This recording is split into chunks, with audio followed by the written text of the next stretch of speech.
Jean Auroux, merci d'être venu nous voir et répondre à quelques questions. Qu'est-ce que j'aimerais dire, monsieur le ministre Jean Auroux, comme en 82, 81, 82, un peu d'histoire pour les 70 ans du CE.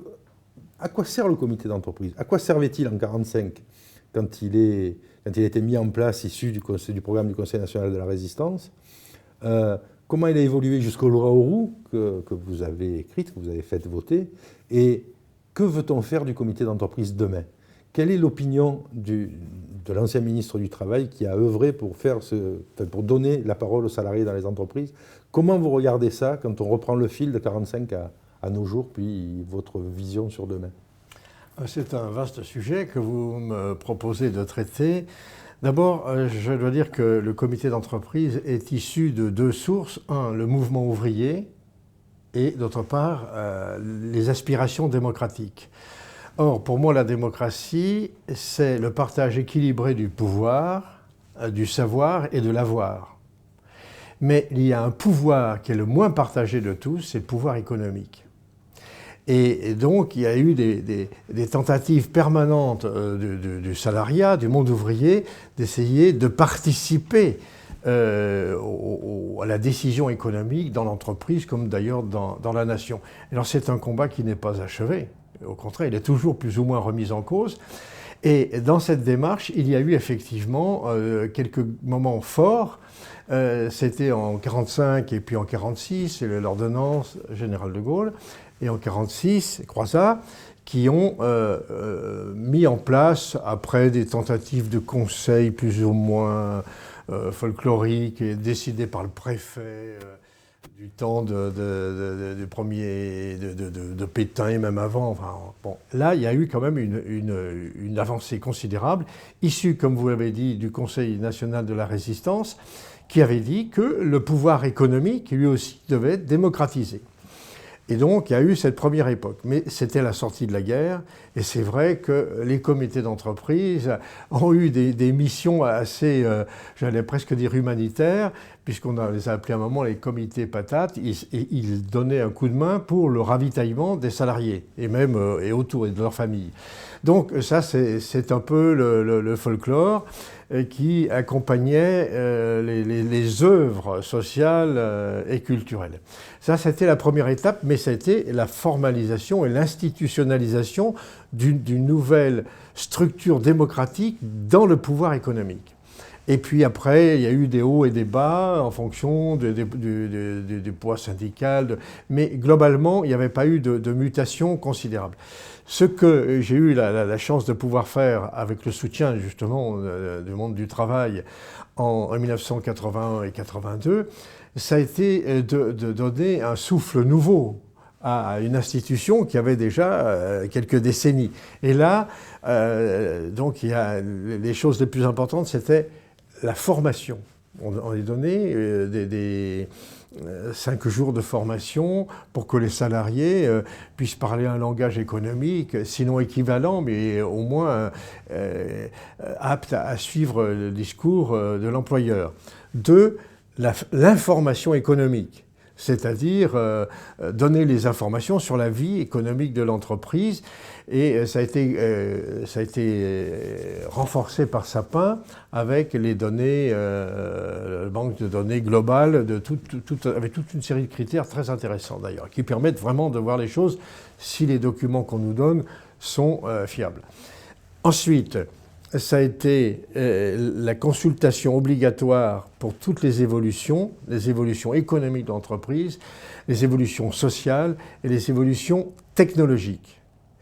Et puis aussi, à la fin, alors aussi donner la responsabilité civile au CE, la personnalité civile. Ça, c'est important, ça permet d'engager les gens. Et puis le dernier point, ça a été un budget, le 0,2% de la masse salariale, qui a fait pas mal toucher le patronat de l'époque, mais qui était un moyen de liberté. Donc, on n'est pas allé jusqu'à la cogestion ni à la codétermination, parce que personne n'en voulait, en 81, 82, mais à une association des salariés, des représentants des salariés à la vie économique de l'entreprise. Et là, eh bien, les choses ont quand même évolué, pas autant que je voulais. Mais vous n'êtes pas resté assez longtemps.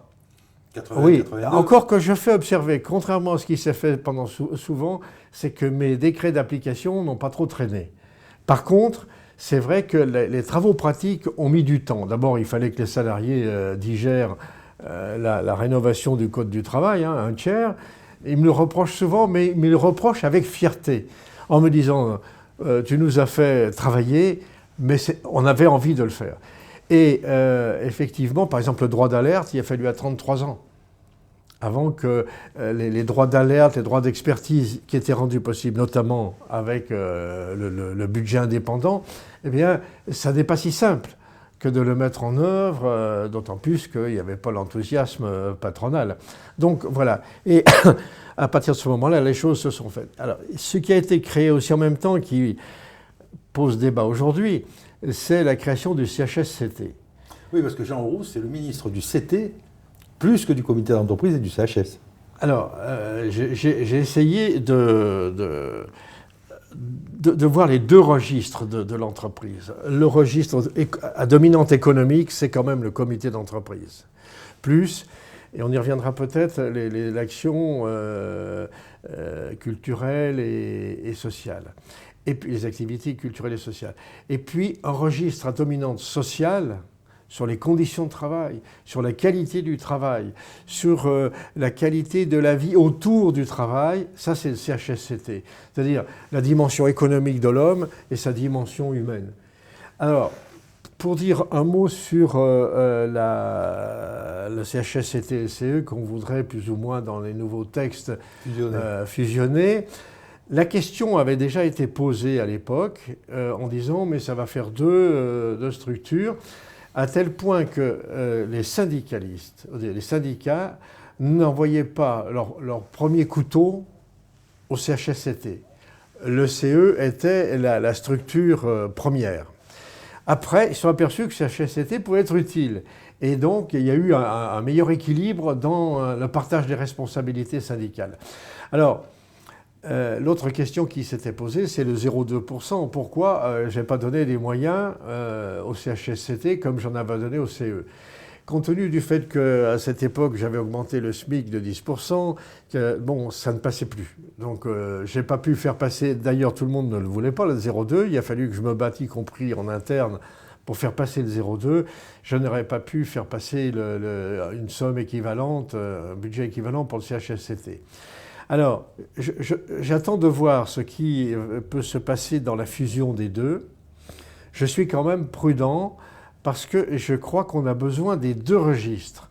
Et si l'un l'emporte sur l'autre, il y en a un qui va devenir atrophié et qui ne jouera plus son rôle. Donc je suis quand même prudent, je n'étais pas favorable.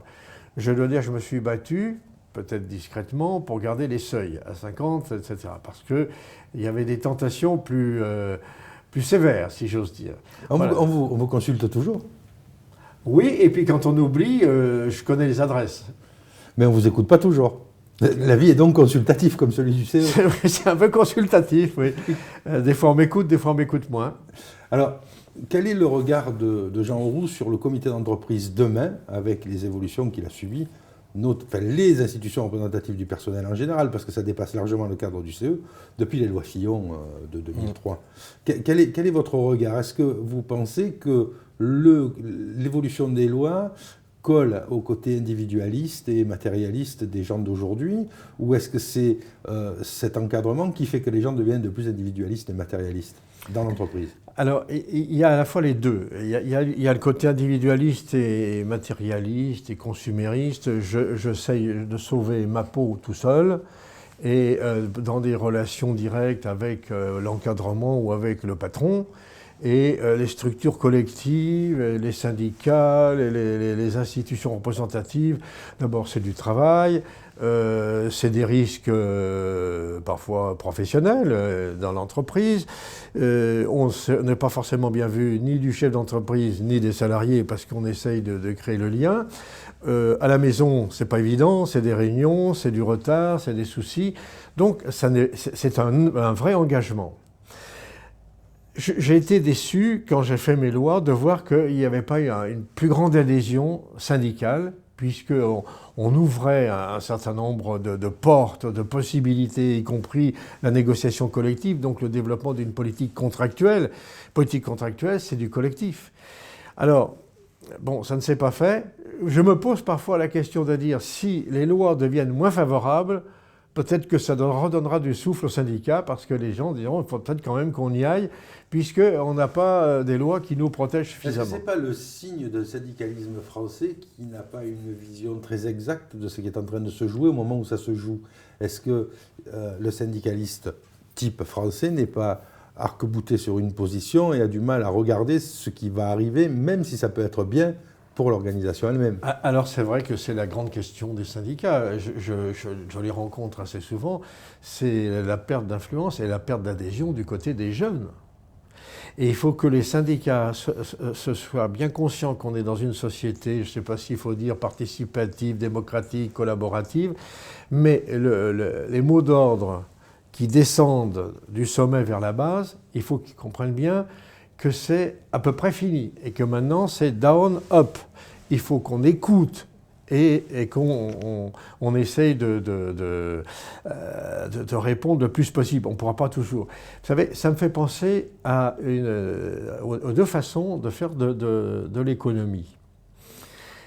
Il y a la structure, une économie, enfin un commerce, une production poussée et une production tirée. Actuellement, nous vivons dans une production poussée, une économie poussée, c'est-à-dire qu'il y a des gens qui pensent des produits, qui les fabriquent et qui essayent de les vendre, notamment par la publicité. C'est-à-dire qu'on fabrique et on pousse le produit. Demain, il va y avoir une économie tirée.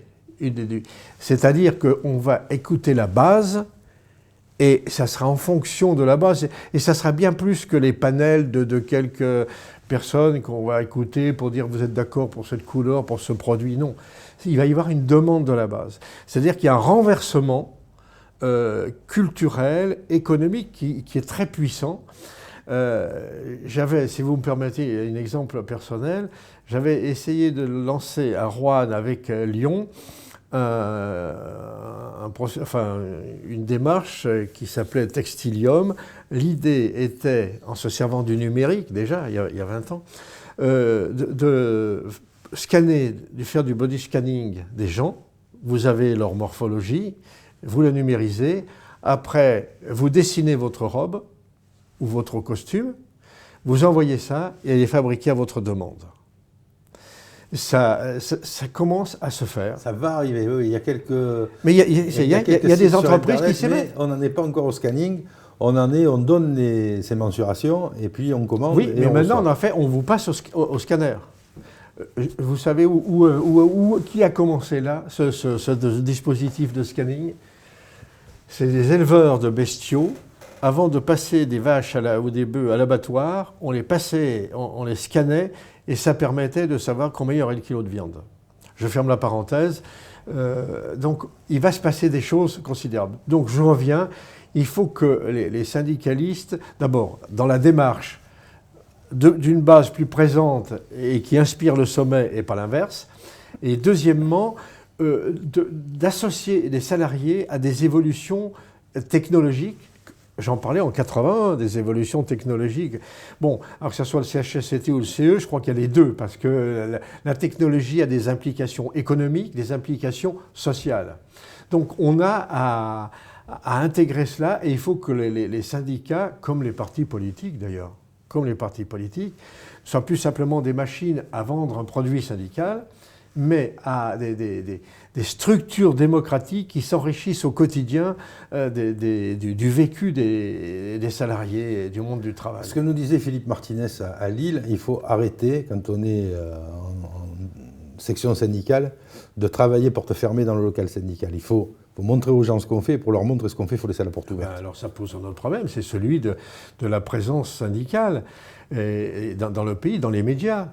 On les consulte quand il y a un conflit, quand il y a des problèmes. D'ailleurs, souvent, les comités d'entreprise. L'image que les médias donnent des comités d'entreprise est dévastatrice. On les voit au moment où il y a des restructurations, des licenciements, on attend l'avis du comité d'entreprise. Et les médias ne savent pas mettre en valeur les côtés positifs des entreprises et des accords. En France, on a des médias qui sont plus intéressés par les conflits que par les contrats. Ah oui, les trains qui n'arrivent pas à l'heure. Ah ben le train qui n'arrive pas à l'heure. C'est pas un médiateur de la SNCF que je vais en parler. Ben, par exemple, oui, effectivement, j'ai fait de la concertation sur le terrain, mais effectivement, il y a cette dimension médiatique. Les structures sociales dans notre pays ne savent pas communiquer suffisamment. Elles ne seront pas aidées par des médias qui sont dans des mains souvent très capitalistes. Mais il faut trouver des nouvelles formes d'expression en disant, ben oui, il nous prépare à ce monde, il y a ceci, il y a cela, et avoir des leaders qui soient dans une position extrêmement difficile. C'est à la fois être attentif à une base qui n'est pas toujours portée sur le changement, hein, et puis aussi des évolutions technologiques. On n'a jamais eu autant de chercheurs dans le monde. Donc on a des innovations qui sont déstabilisantes pour l'économie. Il y a eu à Lyon récemment une exposition sur les robots. J'ai découvert qu'il y avait dans le monde 250 laboratoires qui travaillent sur des robots qui ressemblent, enfin qui soient humanoïdes. Alors je voudrais dire autre chose aussi, parce que j'entends souvent à propos des médias, etc., quand il y a des problèmes sur les comités d'entreprise et la gestion de l'argent, et notamment les activités sociales et culturelles. Je pense que ce serait extrêmement grave de les remettre en cause, pour une bonne raison, c'est qu'une entreprise, je le dis toujours dans mes discours depuis toujours, c'est une collectivité de travail. Et dans la collectivité, il y a le travail et puis il y a le tour du travail. Et l'idée, les comités d'entreprise, avec leurs activités sociales et culturelles, c'est aussi un moyen de créer du lien social entre les salariés, entre eux, même si c'est des demandes un peu plus individualistes qu'avant. C'est aussi une manière d'associer la périphérie, c'est-à-dire la famille, les voisins, les retraités.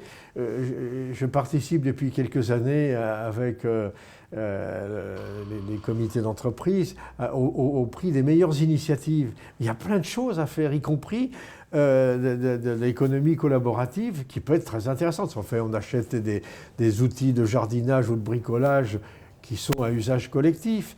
Donc je pense qu'il ne faut pas perdre de vue cette dimension culturelle qui a peut-être besoin d'être renforcée et sociale, parce que c'est du lien social et l'entreprise, elle n'est plus vécue simplement comme un endroit où on vient bosser et gagner de l'argent. C'est quelque chose de plus vaste et de plus riche. Alors ma dernière question à Jean Auroux, avec les évolutions et les lois qui réforment le comité d'entreprise en ce moment, quelle est votre vision du CE dans 5 ans ou 10 ans ?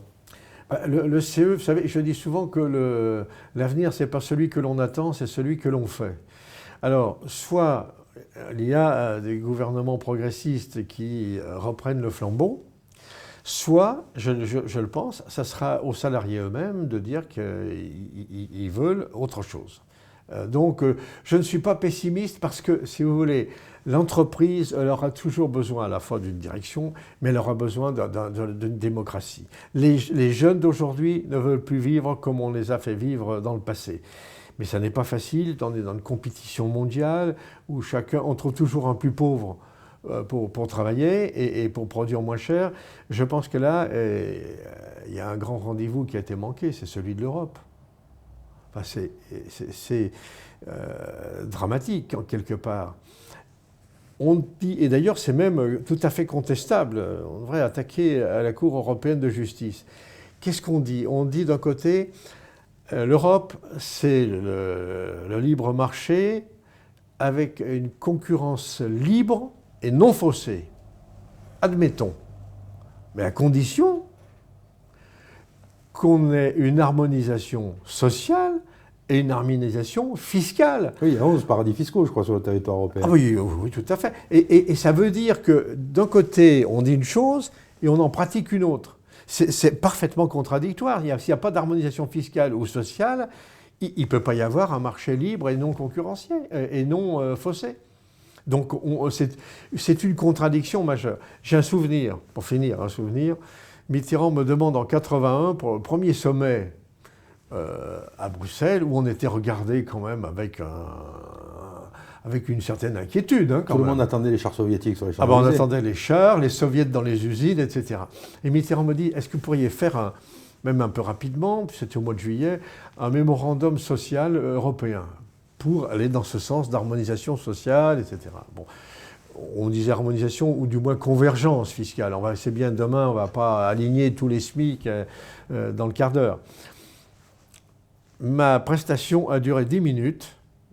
On m'a regardé avec curiosité, avec un peu d'inquiétude, et on a dit on passe à autre chose. Et ça, je l'ai toujours sur le cœur. Ce n'était pas un document révolutionnaire, c'était un document progressiste. Et là, ouais, on peut rapprocher de ce qu'on a vu ces derniers jours avec la Grèce. Peut-être s'il y avait eu des convergences fiscales, la Grèce aurait pas été... S'il y avait des convergences fiscales et sociales, effectivement, la Grèce aurait vécu autrement. Mais il y a des parts de responsabilité partagées. Je suis allé une fois ou deux en Grèce. C'est vrai que ils ont une relation avec la loi et avec le fisc qui est quand même un peu exotique. Mais c'est vrai que l'Europe montre par cette affaire qu'elle n'a pas su être une communauté économique, sociale, même pas une Union européenne. Elle n'a pas su le faire. Donc les uns ont sans doute des torts, mais le tort collectif, ça a été de dire on ne pense pas l'Europe sociale, l'Europe fiscale, l'Europe des grands projets. On a une petite Europe avec beaucoup de capital. Merci Jean pour cette vision pas toute noire finalement de l'avenir des représentants du personnel. Non, mais je sais qu'il faudra faire bouger les choses quand même, ça, c'est évident. Mais ça n'est pas simple. Quand il y a le taux de chômage que nous avons, c'est pas facile de s'engager. Hein. J'ai beaucoup d'amis qui ont, et même un récemment qui m'a dit je déclare forfait. Un responsable syndical à haut niveau m'a dit c'est moi ou mon boulot. J'ai 3 gamins. Bon. Merci beaucoup. Voilà.